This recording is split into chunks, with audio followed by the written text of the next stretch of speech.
Alien Romulus. It's the latest in the Alien franchise, and it is set closer in timeline to Aliens, the film, rather than some of the more recent adaptations. And at the beginning of the film, they you find the wreckage of the Nostromo, which is Okay. Sigourney Weaver's original ship, and they recover what looks like the body of the xenomorph that she cast out into space, and it has been recovered. And then there's a scene switch until you go onto this nearby mining planet where there's a group of people who are basically indebted to the mining company, and you have to sort of work your way out of almost like servitude. And so there's a group of young people who are in that situation where they're trying to work themselves free. And just when a young woman thinks she's got it, she's worked enough to pay off her debts, to pay off her living expenses, their food, everything that they start charging you for, and she's fulfilled her contract, they say, sorry, your contract's been ended. And so these young people are forced into this corner where they decide that the only way they can actually get away from this mining planet and find a new life themselves is by taking their destiny into their own hands. And they take a ship and they take it out of orbit of the planet where they were living. And they, part of the ship has, I'm trying to get the sequence right, but anyway, part of the ship has been previously occupied, and they find this sort of wreckage, and where they encounter, they dock with this ship, don't they, trying to get near the storyline. And on this ship, you can find it's deserted, but there's evidence of something nasty happened to the crew. And as they explore, they come across one of the, I'm trying to think, they didn't call them cyborgs, do they? What was the term they used to describe? Synth. A synthetic person. Who don't like the cornbread either. that's it. They have a synthetic person there who and they've got one of a synthetic person with them who is part of their group. And as they get on this boat, this ship, they discover that they're not alone. That there's this synthetic person from the previous crew, and that there are these what we know as being the xenomorphs and the face huggers. Yeah. And that then they encounter the face huggers, and chaos ensues, and it becomes an alien film. Well, I think that's what I was thinking. I mean, it's kind of like alien film. They get set up, aliens. I think that it's not the Nostromo. It's not the Australian ship. It is basically. I think what's happened is the ship they've captured the that was blown out of the ship. And, Okay. And like it's not Ash. Because I couldn't quite read the name. I wasn't sure if it was the android isn't Ash because it's called Michael. It's not Ash. Yeah, I knew it wasn't Ash. But in the beginning, when they find that xenomorph in space, don't you see a few words of what was the end of the okay. Anyway. Yeah, I was thinking. I thought the ship that they go into is called the Romulus.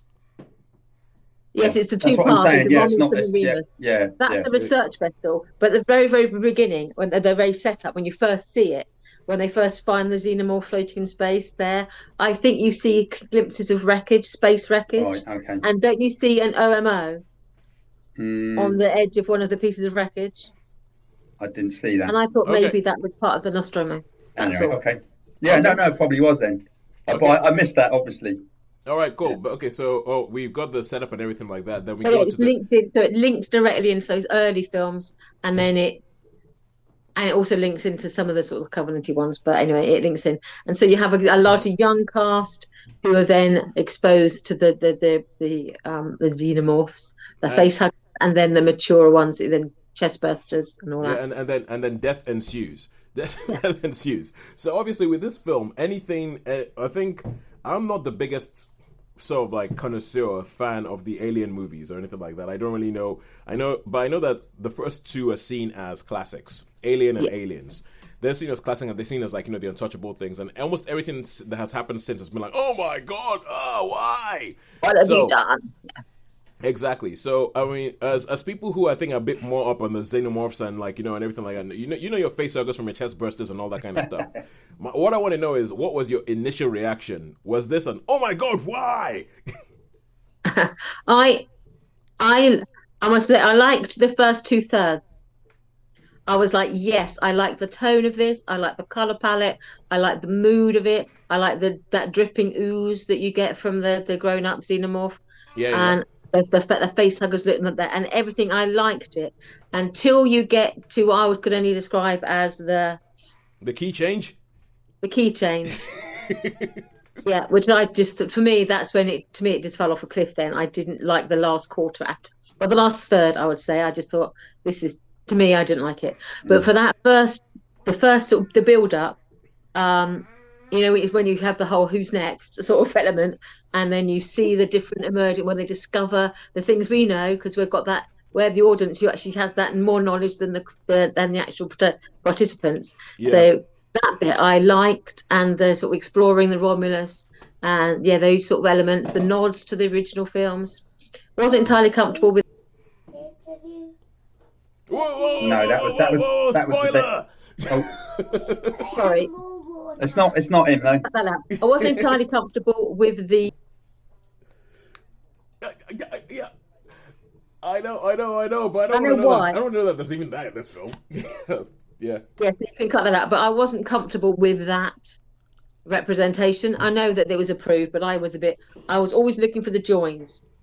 And I think to me, when you get that thing, it takes you out of the film because you're looking for the joins. Okay, cool. Okay, so I'm gonna have to figure out how to edit this. But all I'm gonna say, all I'll say is that Can you not just blur me? Can you not just go when I they, speak that? so okay, I'm gonna put this in. So what you're saying is that there's a character that is pre-existing in this who they bring back. They bring back through digital trickery. It's not. They don't bring him back. It's a different one. Yeah, we know. Yeah, sure, yeah, we know. But it's okay. There's a face. There is a face representation. that they bring back. Yeah, okay, through yeah, digital yeah. trickery. Okay. It's not the same. We know that. No, we get Yeah, not the yeah, same yeah. thing. Yeah. Not the same character. Different name, different character. The face is the same because we know why the face is the same. Yeah. That made me uncomfortable, and I didn't like it. Right. Okay. All right. Cool. And Sean, what did you think? Okay. Yeah. No, I thought this was. Why? So this would be out of the whole franchise. This would be my third favourite. So it would obviously be Aliens, and then this one because this takes it right back to what Aliens is all about. And it had all the hallmarks of Aliens, and like Sharon said, it's got references to every single film, even the Prometheus and the others, Covenant. And so and also it was back with there wasn't a lot of CGI in that. I agree with Sharon, and I understand exactly what she's saying about the android. Yeah, that was like that bit. I can see where she's coming from there, but that was a bit. It's animatronics, but as for the rest, it was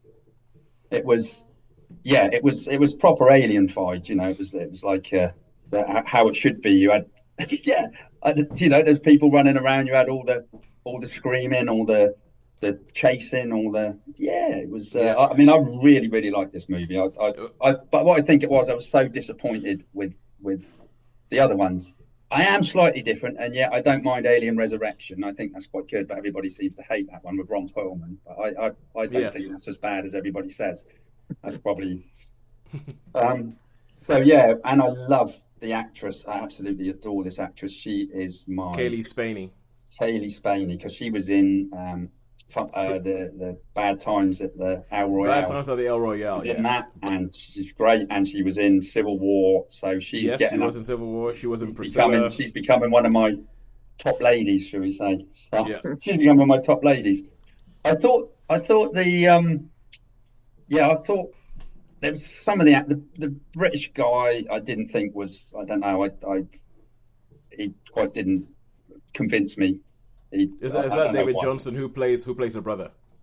Yeah, probably. That's Okay, it. And is that so the black no, he was fine. There's like the one who doesn't like him. I can't remember his name. He's Cool. He's a British. You know the one I mean, Sharon? He's the British guy who's going to be. He's like, and he really, really hates her brother. Yes, I know the one. Yes, because because of events. Yeah, evolving things before. Yes, he was a little bit of a weak link, I think, and I can understand what you're saying at the end of the very end, the last third. Yeah. Well, not the last third. I would say the last 10 minutes probably. But so I could understand, and I totally understand what Sharon's saying. But I was enraptured by this film. You were in the tank. Yes, you were in the tank by that. Yeah. Okay, cool. So how many stars would you guys give it? I'm going to give this one a really high 4. I'd give it a 3. 3. Cool. 3 and a 4 for Alien Romulus.